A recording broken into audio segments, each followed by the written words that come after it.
வணக்கம் நண்பர்களே, இது உங்கள் தமிழ் பஞ்சாங்கம் 365 சேனல். இன்னைக்கு நம்ம தமிழ் கலாச்சாரப்படி கோகுலாஷ்டமி எப்படி வழிபடுறது அப்படின்றத பார்க்கலாம். கோகுலாஷ்டமிங்கிறது ஆவணி மாதம் தேய்பிரை அஷ்டமி திதி, அதாவது கிருஷ்ணபக்ஷத்தில் வர அஷ்டமி. தமிழ் பஞ்சாங்கம் 365 சேனலை சப்ஸ்கிரைப் பண்ணாதவங்க சப்ஸ்கிரைப் பண்ணி வச்சுக்கோங்க. இந்த வீடியோ உங்களுக்கு பிடிச்சிருந்தா லைக் பண்ணுங்கள், ஷேர் பண்ணுங்கள். கோகுலாஷ்டமியின் தொடக்கம் மற்றும் முடிவு எப்போ தொடங்குதுன்னா ஆகஸ்ட் 15 இரவு 11:49 முடிவடைகிறது ஆகஸ்ட் 16 இரவு 9:34 மணிக்கு. மிக சிறப்பான தருணம் அப்படிங்கிறத பார்த்தீங்கன்னாக்க இரவு ஆகஸ்ட் 16 12:04 முதல் 12:47 வரை. மத்தியானம் கிடையாதுங்க, இது இரவு பொழுது.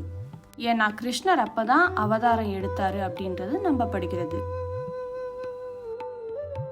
வீட்டு முன்னாடி கோலம் போட்டு காலடி பாதம், அதாவது கிருஷ்ணருடைய காலடி பாதம் வீட்டுக்குள்ள வரவழைக்கிற மாதிரி நாம வரையணும். துளசி மாடத்துக்கும் நாம விளக்கேற்றி வைக்கணும்.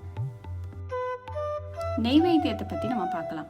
வெண்ணெய், பால், மோர், சீனி, அவல், பாசிப்பருப்பு பாயசம், சுண்டல், உருண்டை, சீடை, முறுக்கு போன்ற பிரசாதத்தை எல்லாத்தையும் வச்சு நெய்வேத்தியம் பண்ணுறது ரொம்ப சிறப்பான முறை. வழிபாட்டு முறையை பற்றி இப்போ நம்ம பார்க்கலாம்.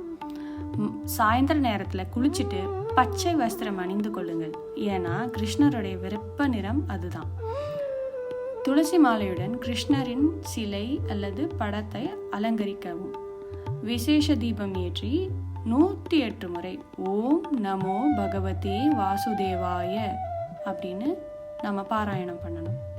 பகவத்கீதையோட 10வது அத்தியாயம் இல்லைனா விஷ்ணு சஹஸ்ரநாமம் பாராயணம் செய்யணும்.